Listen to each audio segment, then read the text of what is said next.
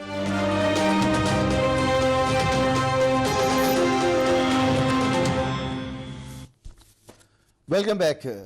رائے صاحب, آپ نے گفتگو سنی فیصل چودھری صاحب کی بھی, کہہ رہے ہیں کہ حکومت سے کچھ سنبھل ہی نہیں رہا, تو حکومت کے پاس اور کیا ہے کرنے کو سوائے اس کے کہ وہ مخالفین کو دبائے اور نان ایشوز کو جو ہے وہ ایشوز بنائے. اور انہوں نے کہا کہ جی تاریخی حوالوں سے, آپ نے تو کہا کہ جی اردو سے معاملہ شروع ہوا تھا, لیکن مجھے تو یہ لگتا ہے, میں اپنی ایک رائے آپ کے سامنے رکھ رہا ہوں, باقی آپ خود انالائز کر لیجئے گا, اردو سے بہتر کوئی نہ اس وقت کوئی انتخاب تھا پاکستان کے لیے زبان کا, نہ آج ہو سکتا ہے, کیونکہ دنیا کی 4تھی بڑی زبان ہے جو سمجھی جاتی ہے دنیا بھر میں. پاکستان کی تمام ہی زبانیں بڑی خوبصورت ہیں, لیکن یہ کوالٹی اور کسی زبان میں تھی نہیں. تو اور کیا ہوتا, اگر بنگلہ بھی زبان رکھ لی جاتی تو ہم بڑے محدود ہو جاتے. بہرحال تو صرف ایک یہ مسئلہ نہیں تھا, مسئلہ تو یہ ہے کہ سب سے بڑا المیہ تو یہ ہے کہ آج تک ہم وہ سوالات ہی طے نہیں کر سکے کہ یہ واقعہ ہوا کیسے تھا. ہم وقت کے ساتھ ساتھ ان پر اپنے موقف بدلتے چلے جاتے ہیں. بہرحال سر, تو اس وقت جو انہوں نے فیصل چودھری صاحب نے گفتگو کی, ذرا اس کا جواب دیجئے. یہ حکومت نان ایشوز کو ایشوز بنا رہی ہے, ایشوز تو معیشت ہے, دوسری چیزیں.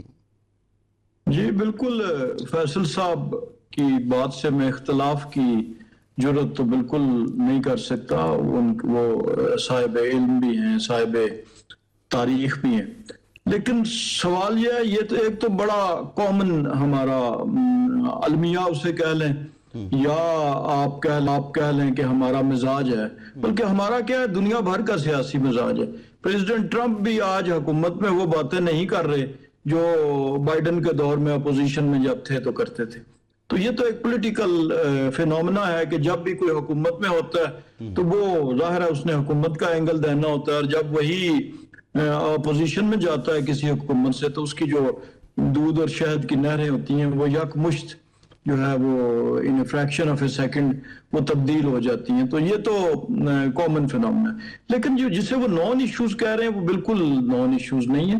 دیکھیں کہ ایک اس وقت پاکستان کو سلامتی کا ایشو ہے, اپنی انٹرنل سیکیورٹی کے ساتھ ساتھ ایکسٹرنل سیکیورٹی بھی. 2 بارڈرز ہمارے جو ہیں وہ شدید خطرات سے دوچار ہیں. انڈیا کی بھی باوجود اس 10 مئی کی ذلت آمیز شکست کے انڈیا نے کوئی بھی ہار نہیں مانی, اور وہ بار بار برملا کہتے پھر رہے ہیں کہ ہم بدلہ لیں گے. پھر ہمارا جو ویسٹرن فرنٹ ہے وہاں پہ بھی آپ دیکھیں کہ دہشت گردی کا وہ فریب جو ہمیشہ سے ہی لاگو رہا، لیکن اب ہندوستانی چھتری کے نیچے وہ اس وقت بڑا فلرش کر رہا ہے، اور اس کے تو ان حالات میں جب ایک صوبائی حکومت جو ہے وہ ہدایات لے رہی ہو ایک ایسی فیصل صاحب کہہ رہے ہیں یہ تقریریں ہیں جلسوں کی، اس کو اتنا سیریس نہ لیں، اس جلسوں میں تو پھر انہوں نے کہا کہ آپ کی قیادت بھی نہ جانے کیا کیا باتیں کرتی رہی ہے۔ نہیں ایسی باتیں نہیں کی، تقریری بھی تھا اور عملی بھی ثبوت دی ہے نا انہوں نے۔ یہ 9 مئی تو کوئی تقریری نہیں تھا نہ تحریری تھا، تو وہ دیکھیں کہ وہ انہی رویوں کے نتیجے میں اس کا آؤٹ کم آیا، اور یہاں پہ بھی ابھی آؤٹ کم آنے میں کوئی کمی ان کی طرف سے نہیں ہے۔ یہ تو حکومت نے جسے یہ کہہ رہے ہیں کہ نان ایشوز کو ایشو بنایا ہوا ہے، یہ حکومت نے اس پہ، چونکہ جب بھی کہا جاتا ہے کہ ملاقات نہیں ہونے دے دی، یہاں پہ یہ نہیں کیا گیا، یہاں پہ رکاوٹ کھڑی کی گئی، اسلام آباد نہیں داخل ہونے دیا گیا، ریڈ زون میں نہیں آنے دیا گیا، تو بنیادی طور پر یہی پریونٹیو میئرز ہیں جنہوں نے بڑے نقصان سے بچایا ہے، ورنہ اس طرف سے کوئی کسر نہیں تھی۔ جب آپ دیکھیں کہ ایک سابق چیف ایگزیکٹو رائفل ہاتھ میں لے کے تو شیشے توڑتے پھر رہے تھے، باڈی لینگویجز جو ہیں وہ کوئی زیادہ فرق نہیں ہے، اور ایک چیف منسٹر ببانگے دول کہہ رہا ہے کہ جی میں آپریشن نہیں ہونے دوں گا، دیکھتے ہیں کس کی جرت ہے، اور مرنے مارنے کی باتیں ہو رہی ہیں۔ پہلے تو چلیں آپ کہہ سکتے تھے کہ مجازی معنی میں وہ عشق عمران میں مرنا چاہتے ہیں، چلیں کسی کے عشق میں کوئی مرنا چاہے تو اس پہ کوئی پابندی نہیں ہے، وہ خودکشی بھی کر سکتا ہے کسی طریقے سے بھی، لیکن اب جو باتیں ہوئی ہیں کفن کی، وصیت کی، اور تباہی اور بربادی کی اور موت کی، اور اس کو لنک کیا گیا ہے کہ جناب ہمیں ہدایت آ گئی ہے۔ اب جب ہدایات بھی اسی قسم کی شعلہ فشانی والی ہوں اور آگے بھی جو ہے وہ مجسم پیٹرول بیٹھا ہوا ہو، تو پھر معاملات جو ہیں وہ بڑے گمبھیر ہو جاتے ہیں۔ لہٰذا یہ نان ایشوز ہرگز نہیں ہے، ملکی سلامتی کے ایشوز نان ایشوز نہیں ہے، ہماری افواج پاکستان کے معاملات جو ہیں وہ نان ایشوز نہیں ہیں، اور بالخصوص بیانیہ جب آپ اڈاپٹ کرتے ہیں ازلی دشمن والا، تو وہ تو بالکل نان ایشوز نہیں ہے۔ کیا جا کے پورے دنیا کے میڈیا میں سے بھارتی میڈیا کا انتخاب کرنا، کیا اس کو نان ایشو قرار دیا جا سکتا ہے؟ اور اس قسم کی لاتعداد چیزیں جو شاید وقت کی کمی قلت کی وجہ سے میں نہ گنوا سکوں، لیکن بہرحال میں نے اس کا کرکس گنوا دیا، اور یہی وہ وجوہات ہیں جن پہ کرکس بھی آپ کا جو ہے وہ ایسا لگتا ہے نا کہ آپ اس وقت حکومت میں، تو کرکس بھی آپ کا جو وہ ون سائیڈڈ، یعنی بڑی بات اس پر ہو۔ تیمور تالپور صاحب، ہم 1971 کا ذکر کر رہے ہیں، 16 دسمبر، پیپلز پارٹی اس وقت بھی ایک بڑی، پیپلز پارٹی تو نہیں، پیپلز پارٹی کی قیادت بانی چیئرمین جو ہیں آپ کے، وہ اس وقت بھی ایک بڑی پیوٹل پوزیشن میں تھے، اور آج بھی پیپلز پارٹی کی بہت اہم پوزیشن ہے۔ آپ سمجھتے ہیں کہ پیپلز پارٹی نے اس وقت آپ کی جو قیادت ہے، بھٹو صاحب، ان کا کردار اس پر بڑی بات ہو سکتی ہے؟ اس وقت پیپلز پارٹی جو کردار ادا کر رہی ہے وہ بڑا مناسب ہے؟ جیل میں سیاستدانوں سے ملاقاتیں نہ ہونا، کیا یہ جسٹیفائی ہوتا ہے آپ کے نزدیک؟ دیکھیے جی، ہماری تو وہ جماعت ہے جس نے جو آج عمران خان کے ساتھ ہو رہا ہے، اس کی جماعت کے ساتھ ہو رہا ہے، اس سے بہت بدتر وقت ہم نے برداشت کیے تھے۔ ہم نے تو کوڑے بھی کھائے میں جیلوں کے ساتھ ساتھ، ان کو تو پتہ نہیں کوڑے کا جو درد ہے وہ کیسا ہوتا ہے اور چیخیں کیسی نکلتی ہیں۔ پاکستان پیپلز پارٹی نے اس وقت سے لے کے آج تک اپنے اصول، اپنے موقف کو کبھی چھوڑا نہیں ہے، اسی پہ رہے ہیں۔ ہم نے کبھی بھی ڈیموکریسی کے علاوہ کسی چیز پہ بات نہیں کی ہے۔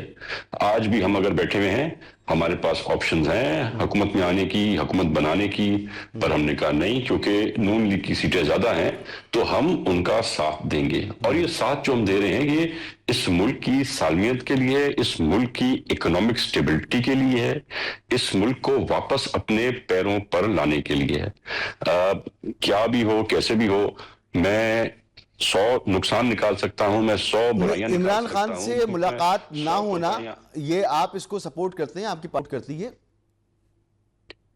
نہیں جی، اس چیز کو ہم کبھی سپورٹ کر نہیں سکتے، کیونکہ ہم خود ڈیموکریٹک لوگ ہیں۔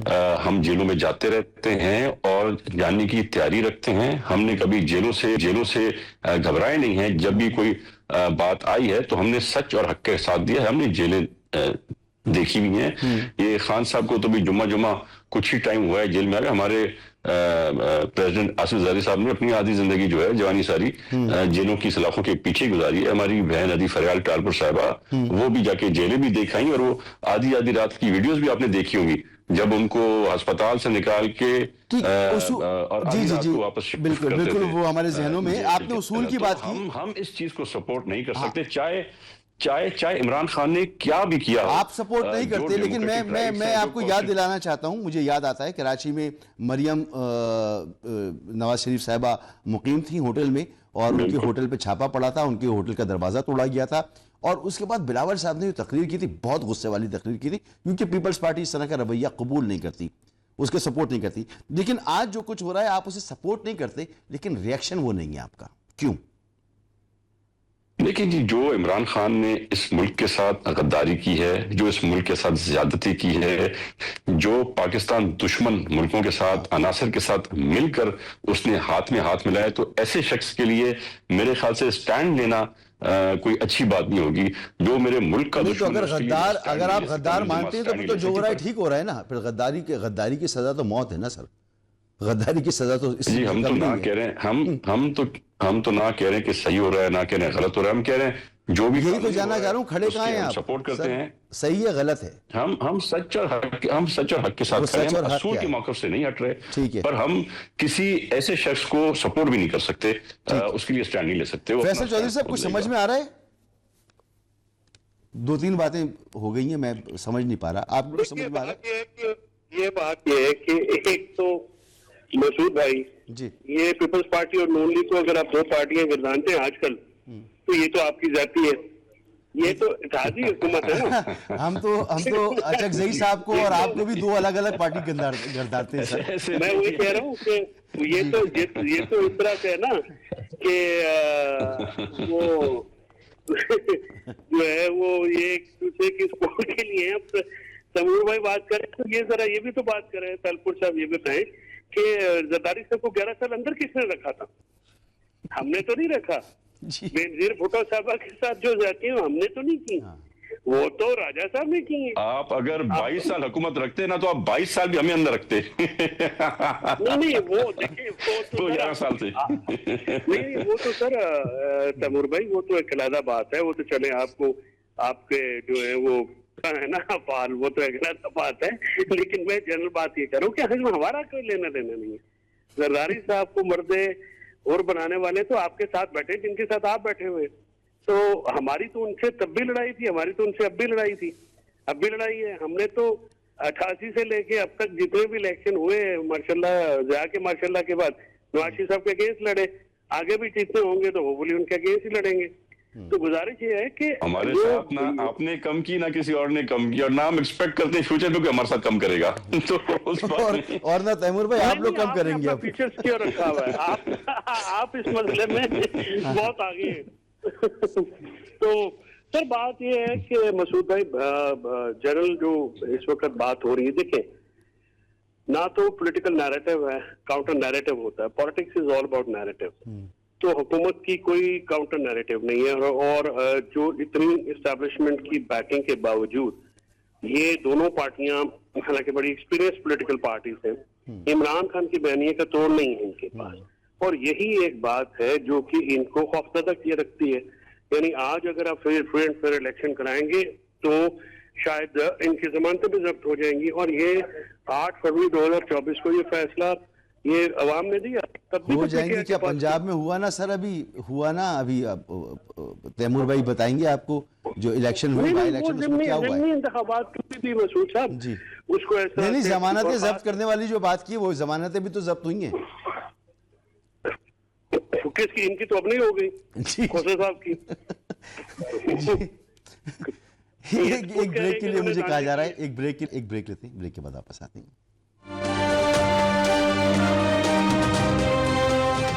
Welcome back. کہا تو ضرور جاتا ہے کہ تاریخ سے سبق سیکھنا چاہیے, لیکن کیا ہم تاریخ سے سبق سیکھتے ہوئے نظر آ رہے ہیں؟ تو ہمیں خود یہ دیکھنا چاہیے کہ واقعی تاریخ کہیں اپنے آپ کو دہرانے تو نہیں جا رہی. فیصلہ خود کرنا ہے قوم کو بھی اور ان لوگوں کو بھی جو نظام کو چلا رہے ہیں, وہ تمام سیاسی جماعتیں, وہ سیاسی لوگ, کہ